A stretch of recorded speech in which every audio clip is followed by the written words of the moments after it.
ప్రతి భక్తులకి దసరా శుభాకాంక్షలు. అసలు విజయవాడ ఎలా చేరుకోవాలి, విజయవాడ చేరుకున్న తర్వాత దుర్గ గుడికి ఎలా రావాలి ఏంటని చెప్పి వీడియోలో పూర్తి అప్డేట్ అయితే నేను ఇస్తానన్నమాట. విషయం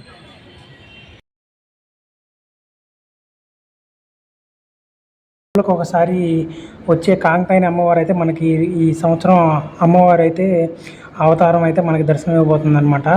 నేను ఈ వివరాలన్నీ మీకు క్లియర్గా చెప్తాను, వీడియో ఎక్కడ స్కిప్ చేయకుండా అయితే చూడండి. మొదటి రోజు అనగా 22 బాల త్రిపుర సుందరి దేవిగా అమ్మవారి దర్శనం ఇస్తారు. 23 గాయత్రి దేవిగా అమ్మవారు దర్శనం అయితే ఇస్తారనమాట. 24 అన్నపూర్ణాదేవిగా దర్శనం అయితే ఇస్తారు. తర్వాత 24 అన్నపూర్ణాదేవిగా దర్శనమిస్తారు. 25 కాత్యాయని దేవిగా అమ్మవారి దర్శనమిస్తారు. 26 మహాలక్ష్మీదేవిగా అమ్మవారి దర్శనమిస్తారు. 27 లలిత త్రిపుర సుందరి దేవిగా అమ్మవారి దర్శనమిస్తారు. 28 మహాచండీ దేవిగా అమ్మవారి దర్శనం అయితే ఇస్తారు. 29 సరస్వతీదేవిగా అమ్మవారి దర్శనం అయితే ఇస్తారు.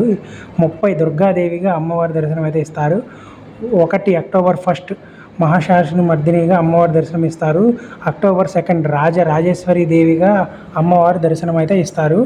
మూలా నక్షత్రం మరియు విజయదశమి రోజుల్లో 22 గంటల పాటు అమ్మవారు మనకు దర్శనం ఉన్నారు. అలాగే అమ్మవారు ఆ రోజు వచ్చిన ప్రతి ఒక్క భక్తుడికి అమ్మవారి ప్రసాదమైన లడ్డూని ఉచితంగా ఇవ్వబోతున్నారు. ఒక సరస్వతీ దేవి అవతారం రోజు, అలాగా రాజరాజేశ్వరి దేవి అవతారం రోజు మాత్రమే అనమాట. ఈ దసరా నవరాత్రులకి అమ్మవారి దర్శించడానికి 100 రూపాయలు, 300 రూపాయలు, 500 రూపాయల టికెట్లు అయితే రద్దు చేయడం అయితే జరిగింది. అలాగే ఉచిత దర్శనం మాత్రమే అన్ని క్యూ లైన్లో ఏర్పాటు చేయడం అయితే జరిగిందనమాట. మనం అమ్మవారిని దర్శించుకోవడానికి ఓన్లీ ఉచిత దర్శనం ద్వారానే దర్శించుకోగలం. ఎందుకంటే తొక్కిసలాట భక్తుల సేఫ్టీ గురించి అయితే ఈ క్యూ లైన్స్ అన్నీ ఆపేశారనమాట. అన్ని ఉచిత దర్శనాలు అయితే ఏర్పాటు చేశారు. ఈ దసరా నవరాత్రిలో కనకదుర్గమ్మ వారి ఆలయం పక్కనున్న దుర్గా ఘాట్లో ప్రతిరోజు సాయంత్రం 6:30 నుంచి 7:30 వరకు కృష్ణమ్మ హారతి అంగరంగ వైభవంగా నిర్వహిస్తున్నారు. ఈ దసరా ఉత్సవాల్లో అమ్మవారిని దర్శించుకోవడానికి వచ్చే వృద్ధులు, భక్తులు, మహిళలు, చిన్నపిల్లలు స్నాక్స్, వాటర్ బాటిల్స్ క్యారీ చేస్తూ తగిన జాగ్రత్తలు తీసుకోవడం మంచిది. ఎందుకంటే ఇక్కడ తొక్కిసలాటలు అవి జరిగే అవకాశం కూడా ఉన్నది. కాబట్టి చాలా జాగ్రత్త వహించి రావడం మంచిది.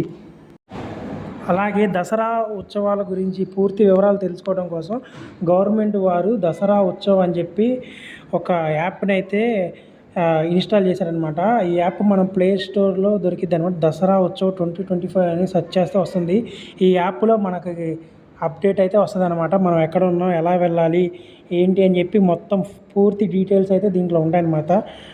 దర్శనం టైమింగ్స్, అలంకరణ, ఈరోజు ఏ అలంకరణ, ప్రత్యేకత ఏంటి, ఎక్కడ వాటర్ దొరుకుతుంది, ఏంటి ఫెసిలిటీస్ ఏంటి అని చెప్పి ఈ యాప్ను మనం ఇన్స్టాల్ చేసుకుంటే మనకి ప్రతిదీ అర్థమవుతుంది అనమాట.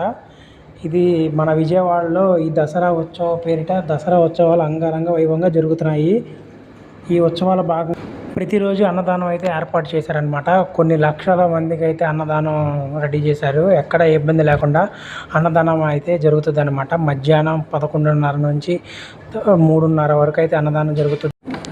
అలాగే ఇక్కడ అన్ని ఫెసిలిటీస్ ఉన్నాయన్నమాట. వాష్రూమ్ ఫెసిలిటీస్, తర్వాత ప్రసాద కౌంటర్స్ అన్నీ ఎక్కడ ఉన్నాయి ఏంటి అని వివరంగా ఆ యాప్లో కూడా చూసుకోవచ్చు అనమాట. విజయవాడ ఉత్సవ్ 2025 యాప్లో ఇక్కడ చూశారు కదా, డెకరేషన్ అయితే తీశారు. మార్నింగ్ ఇలా ఉందన్నమాట. ఈవినింగ్ ఇంకా అదిరిపోద్ది. 2 కళ్ళు సరిపోవన్నమాట. అంత అంగరంగ వైభవంగా జరుగుతుంది ఈ దసరా ఉత్సవ్. అలాగే మన దసరా ఫెస్టివల్ అయితే అమ్మవారి గుడిలో నెక్స్ట్ లెవెల్ అయితే జరుగుతుంది. విజయవాడ వచ్చే ప్రతి భక్తులు తమ పిల్లల్ని జాగ్రత్తగా చూసుకోండి. మీకు చుట్టుపక్కల ఉన్న ఏర్పాటు చేసిన మైక్ కౌంటర్ వద్దకు వెళ్తే మన సమాచారం అక్కడ ఇస్తే అక్కడ తెలుపుతారనమాట. మనకు ఏ ప్రాబ్లం లేదు, ఎక్కడ ఎవరు మిస్ అవ్వకుండా అన్ని భద్రత అయితే ఏర్పాటు చేశారు. మీ చుట్టుపక్కల ఉన్న పోలీసుల సహాయం సహకరించండి. అలాగే చుట్టుపక్కల ఉన్న ఈ వాలంటీర్స్ ఉన్నారన్నమాట, స్టూడెంట్స్ తరగతులు ఉన్నారు, వాళ్ళ సహాయం అయితే తీసుకోండి. ఏ ప్రాబ్లం ఉండదన్నమాట. ఎక్కడికి ఎవరు తప్పిపోరు. అంతా పకడ్బందీగా చేశారు, ఏది ప్రాబ్లం లేకుండా. మీరైతే భయపడాల్సిన అవసరమే లేదు. హ్యాపీగా అమ్మవారి దర్శనం చేసుకొని మీ ఊర్లోకి వెళ్ళచ్చు. అసలు విజయవాడ వచ్చిన తర్వాత మీరు ఎక్కడ స్టే చేయాలి ఏంటనేది డీటెయిల్స్ కూడా నేను చెప్తానన్నమాట. మీరు విజయవాడ లోకల్ అయితే డైరెక్ట్గా అమ్మవారి గుడికి వెళ్ళిపోండి, దర్శనం చేసుకోండి. ఈ వీడియో మాత్రం చూడండి, ప్రాబ్లం లేదు. కాకపోతే కొంతమంది అవుట్ స్టేషన్ చూసే వాళ్ళైతే తప్పనిసరిగా చూడాల్సిన వీడియో అనమాట. మన విజయవాడలో బస్ స్టాండ్కి చేరుకోండి, లేదా రైల్వే స్టేషన్కి చేరుకున్న తర్వాత మీకు రైల్వే స్టేషన్ నియర్లో రూమ్స్ అయితే అవైలబుల్గా ఉన్నాయి. ఒకసారి చెక్ చేసుకోండి. మీరు యాప్లో వేర్ ఈజ్ మై రూమ్ అనే యాప్ ఉంది, ఆ యాప్లో చూసుకోండి. లేదంటే మీకు రూమ్ యాప్ అని చెప్పి ఉంటుంది, ఆ యాప్ ఇన్స్టాల్ చేసుకోండి. ఆ యాప్స్లో రూమ్స్ బుక్ చేసుకోవచ్చు. లేదంటే బై వాక్ వెళ్ళి బయట ఎవరిని అడిగినా చెప్తారనమాట రూమ్స్ గురించి. మీరు అక్కడికి వెళ్ళి రూమ్స్ తీసుకొని ఫ్రెష్ అయ్యి ప్రశాంతంగా ఆటో ఎక్కి మార్కెట్ దగ్గర దిగి మార్కెట్ దగ్గర నుంచి దర్శనానికి అయితే మీరు స్టార్ట్ అవ్వచ్చు. తర్వాత ఇక్కడ విజయవాడ ఉత్సవం అని చెప్పి కొన్ని ప్రోగ్రాలు కూడా ఏర్పాటు చేయడం అయితే జరిగింది. ఈ ప్రోగ్రాల గురించి నేను క్లియర్గా అయితే చెప్తానన్నమాట. ఇప్పటి వరకు అయితే నేను దర్శనం గురించి స్టేయింగ్ గురించి నేను చెప్పాను. ఇప్పుడు అసలు విజయవాడలో జరగబోయే కార్యక్రమాల గురించి నేను ఇప్పుడు పూర్తి వివరాలు ఈ వీడియోలో చెప్తానన్నమాట. మీరు వీడియో అయితే ఎక్కడ స్కిప్ చేయకుండా అయితే చూడండి. విజయవాడ వచ్చిన భక్తులు ఓన్లీ అమ్మవారిని దర్శించుకోవడం కాకుండా కొన్ని ఎంటర్టైన్మెంట్స్ ఇవ్వాలని చెప్పి మన ప్రభుత్వం వారు కొన్ని ప్రోగ్రామ్స్ అయితే ఏర్పాటు చేశారనమాట. కల్చరల్ ప్రోగ్రామ్స్ అన్నీ అవి నేను వివరంగా నేను చెప్తానన్నమాట. ఫస్ట్ వచ్చేసి మనకి ఈ ఉత్సవ భాగంగా మన విజయవాడ తుమ్మలపల్లి కళాక్షేత్రంలో పలు రకాల ప్రోగ్రామ్స్ అయితే జరుగుతున్నాయి. 22న కూచిపూడి పర్ఫార్మెన్స్, ప్రవచనాలు, డ్రామాస్ అయితే జరుగుతున్నాయి. 23న కూచిపూడి, తర్వాత తోలుబొమ్మలాట, పారనేక నాటకాలు అయితే జరుగుతున్నాయి. 24 కూచిపూడి, తర్వాత హరికథలు, తోలుబొమ్మలాట అయితే జరుగుతున్నాయి. 25 మ్యూజిక్ ఇన్స్ట్రుమెంట్స్, తర్వాత బుర్ర కథలు, తోలుబొమ్మలాటలు, డ్రామాస్ జరుగుతున్నాయి.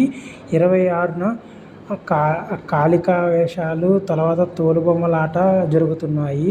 27న మ్యాజిక్ షో, మ్యూజిక్ షో, తర్వాత తోలుబొమ్మలాట, పౌరాణిక డ్రామాలు అయితే జరుగుతున్నాయి. 28న మ్యూజిక్ అండ్ ఇన్స్ట్రుమెంట్స్ షోస్ అయితే జరుగుతున్నాయి.